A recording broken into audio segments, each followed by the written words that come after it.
A calm breeze sways the trees. The sun dips below the horizon, casting an orange glow over the compound. Amaka, a strong-willed woman in her late 30s, sits on a veranda, staring at an old framed photo of her late husband, Chijoke, and their two children. Her finger traces the glass gently. The pain of loss still lingers, but something new is stirring inside her. Hope. Her phone rings. It's Ngozi, her sister-in-law, and her closest confidant. Amaka hesitates, then answers. Amaka, I heard you want to call a family meeting. What's going on? I have made a decision. It's time to move forward. Amaka, you're scaring me. What do you mean? Amaka closed her eyes briefly, choosing her words carefully. I want another child. A heavy silence flows. Ngozi exhales loudly. You know how they react. Awachijoke, Uncle Ebuka, the elders. I know, but for once, I'm not thinking about them. I'm thinking about myself. Amaka, are you sure? I have never been more sure of anything in my life. Ngozi sighs, but there's a hint of admiration in her voice. Are we there? The room is filled with tension. Family members have gathered at Amaka's request. Mama Chijoke, an elderly woman with deep wrinkles of wisdom and worry, sits stiffly, her hands folded. Uncle Ebuka, the family eldest uncle, leans forward, his walking stick resting beside him. A few cousins murmur among themselves. Pastor Emmanuel, a respected figure, watches silently, waiting to speak. Amaka stands before them, her back straight, her voice steady. I asked you all today because I have something important to say. A brief silence. Mama Chijoke frowns. Amaka, you are making me nervous. Just say it. Amaka takes a deep breath. I want to have another child. A sharp gasp fills the room. Mama Chijoke clutches her chest. Uncle Ebuka shakes his head in disbelief. Murmurs spread like wildfire. You want to do what? Chineke Ekwena, God forbid. I know this is shocking, but shocking? It is an abomination. Another man's blood in this family. Jane, do you understand what this means? Have you gone mad, Amaka? Your womb belongs to Chijoke's lineage. My womb belongs to me. The room falls into stunned silence. The woman cannot say such things. It is great your husband's memory. Defending Amaka. And if she were a man, would you be saying the same thing? If Chijoke had been the one left behind, would he not be married and have more children? Mama Chijoke turns to Ngozi, her voice trembling. But Amaka already has children. Why does she need another? Because I want to, Mama. Because I have love left to give. Chijoke and Amaka sit under the mango tree laughing. He holds her hand, looking into her eyes. No matter what happens, promise me one thing. Anything. Live, love, be happy. Amaka wipes away a tear, returning to the present. The Bible says in 1 Timothy 5 verse 14 that young widows should marry and bear children. However, Amaka having a child outside of marriage, what example does that set for your children? Pastor, I'm not to marry, I'm choosing happiness. Mama Chijoke covers her face, rocking silently. Society will never forgive you, Amaka. Ngozi scoffs. But if she were a man, society will celebrate it. Ebuka points a firm finger at Amaka. Do you understand what you're doing? This is bigger than you. This is about family, bloodline, honor. And what about me, uncle? What about my life? Do I stop living because my husband is gone? That's what a good widow does. Amaka clenches her fists. And what does a good widower do?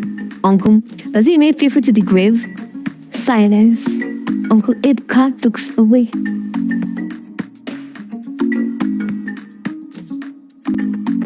Amaka's compound, later that night. Amaka stands outside, staring at the sky. Ngozi joins her. So what now? I don't know, but for the first time in a long time, I feel free. Mama Chijoke and Uncle Ibka watched them from the doorway, whispering to Uncle Ibka, "This woman's case was..." Ngozi places a hand on Amaka's shoulder. The woman should be free to make her own choices. Amaka smiled softly, and I just did. Bloodline or happiness? The widow's choice continued. Amaka sits on the bed, staring at the ceiling. The weight of the evening's confrontation presses down on her. She clutches a pillow, her mind racing, her phone vibrates. It's Ngozi. She sighs, hesitating before picking up. "I know, Ngozi, you don't have to say it. I wasn't calling to talk about them. I was calling to ask how you feel."